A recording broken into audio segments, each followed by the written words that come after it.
गलतफहमी और रिश्ते। लखनऊ के एक शांत मोहल्ले में रहने वाला शर्मा परिवार अपने आप में एक मिसाल था। रमेश शर्मा एक सरकारी कर्मचारी थे और उनकी पत्नी किरण एक गृहिणी। उनके 2 बच्चे थे, बेटी नेहा जो कॉलेज में पढ़ती थी और बेटा आरव जो एक प्राइवेट कंपनी में काम करता था।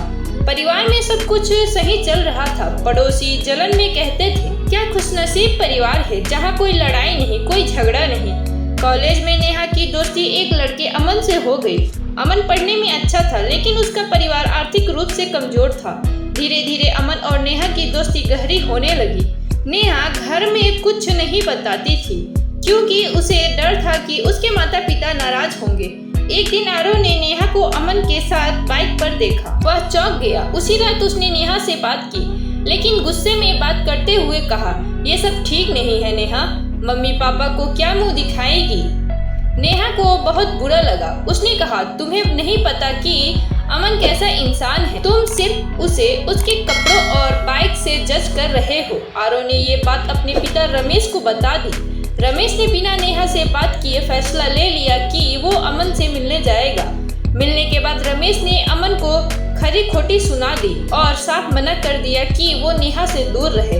अमन को बहुत बुरा लगा लेकिन उसने कुछ नहीं कहा। घर आकर रमेश ने नेहा को डांटा और मोबाइल छीन लिया। नेहा पूरी तरह से टूट गई। उसे लगा कि उसका परिवार कभी उसकी बात समझेगा ही नहीं। नेहा घर में चुप रहने लगी। उसकी आंखों में हर वक्त आंसू रहते।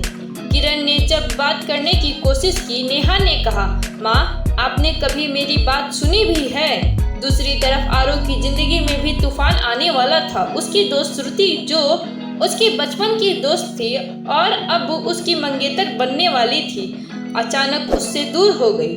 आरव को समझ नहीं आया। फिर एक दिन उसे पता चला कि श्रुति को नेहा और अमन की बात पता चली थी और उसने ये मान लिया कि आरव ने सब कुछ जानबूझकर छुपाया।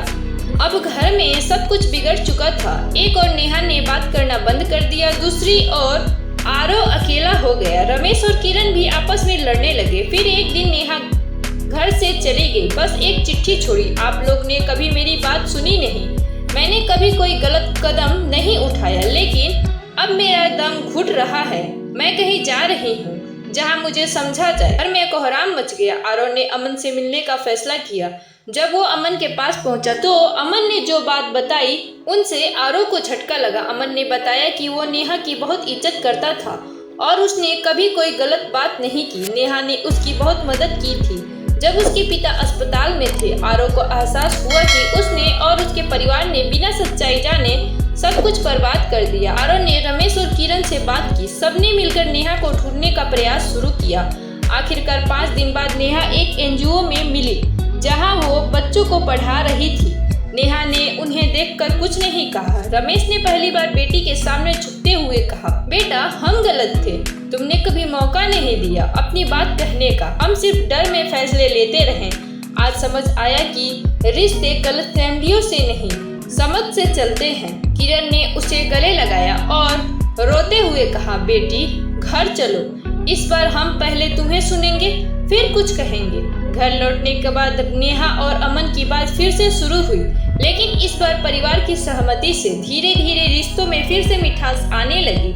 आरव ने भी श्रुति से माफी मांगी और सब कुछ साफ साफ बताया। श्रुति ने भी माफ कर दिया। गलतफहमी रिश्तों की नींव हिला देती है, लेकिन अगर दिल से कोशिश की जाए तो हर रिश्ता फिर से जिया जा सकता है।